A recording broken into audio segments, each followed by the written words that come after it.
Hi, ഇന്ന് ഞാൻ review ചെയ്യാൻ പോകുന്നത് ഹോട്ട് വീൽസിൻ്റെ പോണ്ടിയാക് ആസ്ടെക് കസ്റ്റം എന്നൊരു മോഡലാണ്. ഇത് ഹോട്ട് വീൽസിൻ്റെ മോഡിഫൈഡ് സീരീസിൽ വരുന്ന ഒരു ഡൈകാസ്റ്റ് മോഡലാണ്. മോഡിഫൈഡ് സീരീസ് എന്ന പേര് സൂചിപ്പിക്കുന്ന പോലെ തന്നെ ഇതിൽ അത്യാവശ്യം മോഡിഫിക്കേഷൻസ് ഉണ്ട്. ഇത് ഫ്രണ്ടിൽ നോക്കുമ്പോൾ ഒരു ലിപ്പ് വരുന്നുണ്ട്, ബാക്കിലും അതുപോലെ വരുന്നുണ്ട്.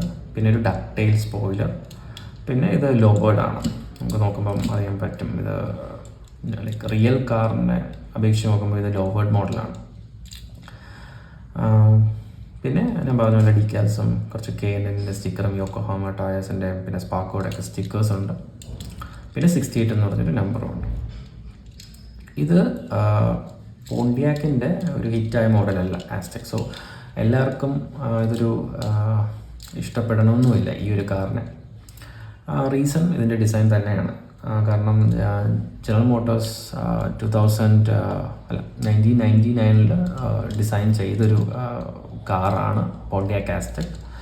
അവരുടെ മെയിൻ ഉദ്ദേശം എന്ന് വെച്ചാൽ പോണ്ടിയാക്കിന് അതുവരെ SUV സെഗ്മെൻ്റ് ഇല്ലായിരുന്നു. അപ്പോൾ പോണ്ടിയാക്കിന് ഒരു SUV കൊടുക്കാൻ വേണ്ടിയിട്ട് ജനറൽ മോട്ടോഴ്സിൻ്റെ പ്ലാനായിരുന്നു പോണ്ടിയാക് ആസ്ടെക് എന്ന് പറയുന്ന മോഡൽ.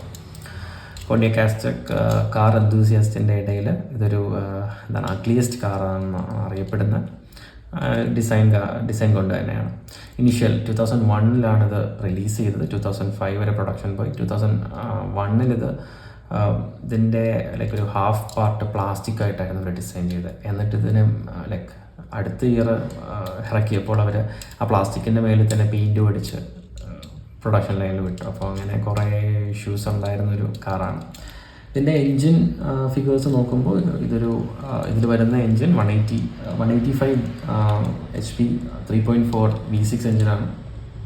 അതേപോലെ ബ്യൂയിക്കിന് ഇത് ജനറൽ മോട്ടോഴ്സിൻ്റെ അണ്ടറിൽ തന്നെ വരുന്ന ബ്യൂയിക്ക് ഇതിൻ്റെ ഒരു ലക്ഷറി എഡിഷൻ ഇറക്കിയിട്ടുണ്ട്. റോണ്ടേവോ എന്നാണ് ആ മോഡലിൻ്റെ പേര്. സെയിം ആർക്കിടെക്ചർ ആൻഡ് സെയിം പ്ലാറ്റ്ഫോമാണ്, ബട്ട് അതൊരു ലക്ഷറി സെഗ്മെൻ്റ് ആയിരുന്നു. കുറച്ചുകൂടെ ഫീച്ചേഴ്സ് വരും interior and exterior. Hot wheels ഇതിനെ ഡിസൈൻ ചെയ്തപ്പോൾ അവർ യൂസ് ചെയ്തത് വൈഫൈ സ്പോക്കായിരുന്നു. പക്ഷേ ലൈക്ക് പോണ്ടിയാക്ക് ഇറക്കിയ മോഡലിൽ ഒരു 3 സ്പോക്കൊക്കെ വെച്ചായിരുന്നു ഇനിഷ്യലി റിലീസ് ചെയ്തത്. അപ്പോൾ അതൊക്കെ ഭയങ്കരമായിട്ട് ഇതിൻ്റെ ലുക്കിനെ നല്ല രീതിയിൽ മോശമാക്കി. പിന്നെ ബ്രേക്കിംഗ് ബാഡ് 2008 ഇറങ്ങിയ സീരീസ് ബ്രേക്കിംഗ് ബാഡിലാണ് ഈ കാറിനെ കുറച്ചും കൂടെ പ്രേക്ഷകർ സ്വീകരിച്ചു തുടങ്ങിയത്. ലൈക്ക് അതിൽ ലീഡ് ആക്ടർ ബ്രയൻ യൂസ് ചെയ്ത കാറ് പോണ്ടിയാക് ആസ്ടെക് ആയിരുന്നു. ഒരു fern green colour Pontiac Aztek use ചെയ്തപ്പോൾ ഇതിനെ കുറച്ചും കൂടെ ഫാൻസ് കൂടി. ആൻഡ് എനിക്കിതൊരു like one of my favourite car തന്നെയാണ്. കാരണം ബ്രേക്കിംഗ് ബാഡ് ഫാനും ആണ് ഞാൻ. അപ്പോൾ അതിൻ്റേതായ കുറച്ച് ഇഷ്ടം ഈ കാറിനോടുണ്ട്. പിന്നെ ഹോട്ട് വീൽസ് ഇത് ഇറക്കിയപ്പോൾ അവർ ഈ ബ്രേക്കിംഗ് ബാഡിൻ്റെ ലൈക്ക് റെഫറൻസ് വെക്കാൻ മറന്നിട്ടില്ല. സോ നമുക്ക് ഇവിടെ ഈ ഭാഗത്തുനിന്ന് സൂം ചെയ്ത് നോക്കിയാൽ, ഒന്ന് ലൈറ്റ് അടിച്ച് നോക്കിയാൽ നമുക്കറിയാൻ പറ്റും. ഇവിടെ ലൈക്ക് വോൾട്ടർ വൈറ്റ് അല്ലെങ്കിൽ ഹൈസൻബർഗിൻ്റെ ഒരു ഹാറ്റും ഒരു ഗ്ലാസും അവർ വെച്ചിട്ടുണ്ട്.